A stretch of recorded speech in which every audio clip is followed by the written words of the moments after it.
ច្រើនគ្រឿងមែនតើបងប្អូនដែលកំពុងតែពួនសំងំទៅជំរុំវត្តសេរីវង្សហៅថាវត្តកំពង់ឫស្សីណាដែលស្ថិតនៅក្នុងឃុំកំពង់ឫស្សីស្រុកពូរៀងនៃខេត្តព្រៃវែង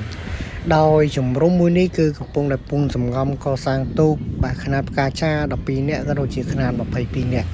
នៅទីតាំងជំរុំវត្តសេរីវង្សដោយការកសាងមួយនេះគឺដោយស្នាដៃបងប្រុសវណ្ណីប្រហែលជាបងប្អូនយើងស្គាល់ហើយបងប្រុសវណ្ណីដែលបងប្អូនចំណាំហៅថាជាងរីជាងនេះនឹងឯងហើយនេះបាទទាំងសាច់មៀតបាទទាំងចាក់បដោអីគឺនៅទាំងនេះទាំងអស់ហើយបងប្អូនឃើញមកគូនេះហ៎បាទរៀងស្អាតទេហើយសំសួរនេះຂະຫນាត12នាក់គេហៅកូនភ្លោះហើយយ៉ាងមកគូនេះអើយបើ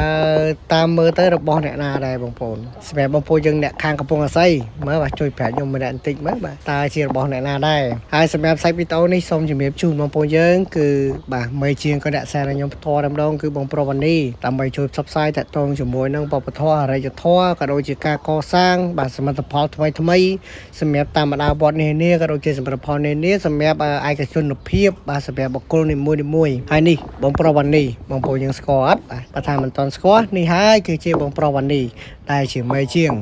បងប្រុសរៀងមានចឹកដែរបាទទាំងការវាស់ຂະຫນាតបាទកាត់កង់កាត់អីដើម្បីត្រៀមបាទកសាងទូករៀងសំសួនរៀងសំប្រកបសម្រាប់ជូនទៅដល់ម្ចាស់ទូកក៏ដូចជាបាទបកគូចៅតកាដែលបានកំងតាមរយៈបងប្រុសហើយសម្រាប់បងប្អូនយើងក៏អាច